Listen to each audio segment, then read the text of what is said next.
Hi friends, welcome to NP Max World. இன்னைக்கு நம்ம 10th Max bookல exercise 3.2ல 3.3ல 4thல second sum பார்க்கலாம்.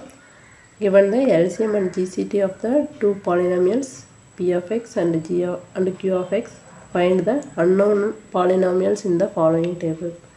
இப்போ செகண்டில் என்னென்னு கொடுத்துருக்காங்க, LCM கொடுத்துருக்காங்க, GCT கொடுத்துருக்காங்க, q of x கொடுத்துருக்காங்க. நம்ம இதிலேருந்து p of x கண்டுபிடிக்கணும்.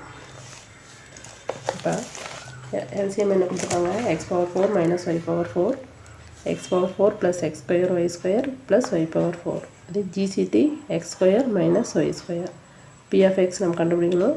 q of x வந்து x power 4 minus y power 4 into x square plus y square minus x squareனு கொடுத்துருக்காங்க.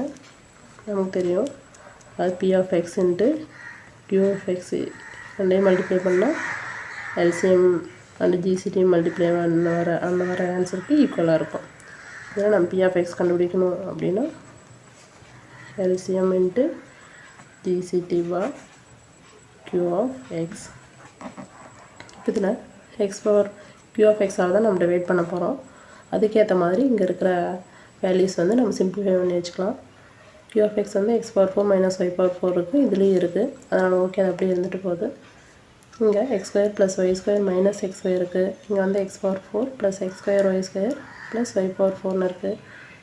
இந்த வேல்யூ வந்து இதுக்கேற்ற மாதிரி நம்ம சிம்பிளிஃபை பண்ணிக்கலாம். அப்போ தான் நம்ம கேன்சல் பண்ணுறதுக்கு ஈஸியாக இருக்கும். இப்போ எல்சிஎம்மோட வேல்யூவை, அதாவது x power 4 minus y power 4 அப்படியே இருக்கணும்.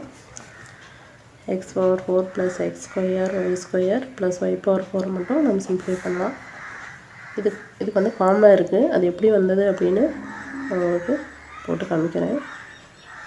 இது வந்து இந்த ஃபார்மேட்டில் நம்ம சிம்பிளிஃபை பண்ணோம். X square plus Y square minus X Y இந்த ஃபார்மேட்டில் பண்ணோம். அதனால் நம்ம என்ன பண்ணலாம்னா X power 4 X square the whole square plus X square Y square plus Y power 4 Y square the whole ஸ்கொயர்னு எழுதிக்கலாம். So plus X square Y ஸ்கொயரால் ஆட் பண்ணி சப்ராக்ட் பண்ணிக்கலாம். இதனால் வேல்யூ சேஞ்ச் ஆகாது. இப்போ வந்து இந்த ரெண்டையும் ஆட் பண்ணால் 2x ஸ்கொயர் ஒய் ஸ்கொயர்னு வருமா, அதாவது எக்ஸ் ஸ்கொயர் தான் ஹோல் ஸ்கொயர் ப்ளஸ் ஆட் பண்ணால் 2x square Y square plus Y square தான் whole square minus X square Y square. இப்போ இது A square plus 2ab plus B square ஃபார்மேட்டில் இருக்கா, அப்படின்னா X square plus Y square தான் whole square A plus B இந்த whole ஸ்கொயரோட ஃபார்மேட்டில் இருக்குது. ரிமைனிங் மைனஸ் இதை வந்து எக்ஸ் ஒய் தான் ஹோல் ஸ்கொயர்னு எழுதலாம். எக்ஸ் ஒய் தான் ஹோல் ஸ்கொயரும் எக்ஸ் ஸ்கொயர் ஒய் ஸ்கொயரும் சேம் தான். இப்போ இந்த ஃபார்மேட்டை பார்த்தா ஏ ஸ்கொயர் மைனஸ் பி ஸ்கொயரோட ஃபார்மேட்டில் இருக்கா, அது நம்ம எப்படி எழுதுவோம், A plus B into A minus பியா. ஏ ப்ளஸ் பிக்கு ஏ எவ்வளோ, X square plus Y square plus பிக்கு என்னது எக்ஸ் ஒய். அப்புறம் ஏ மைனஸ் பிக்கு X square plus Y square minus பிக்கு மைனஸ் எக்ஸ் ஒய். இப்படி சிம்பிளிஃபை பண்ணியாச்சு. அதாவது எல்சிஎம் வந்து நம்ம எப்படி சிம்பிளிஃபை பண்ணி வச்சுருக்கோம், X power 4 minus Y power 4 அப்படி வச்சுட்டு X power 4 plus X square Y square plus Y power 4 வந்து X square plus Y square plus X Y into X square plus Y square minus X Y. இப்போ இந்த formula substitute பண்ணலாம்.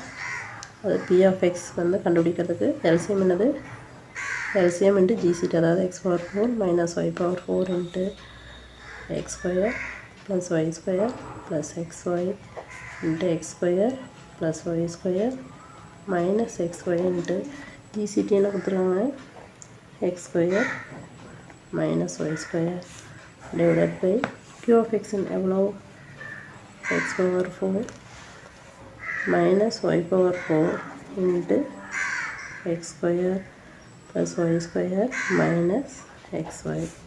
இப்போ divide பண்ணும்போது cancel ஆகிடும், minus X இது வந்து cancel ஆகிடும். ரிமைனிங் இருக்கிறது அப்படி எடுத்துக்கலாம். அதாவது X square minus Y square முன்னாடி பண்ணிக்கலாம். Remaining X square plus Y square plus X Y.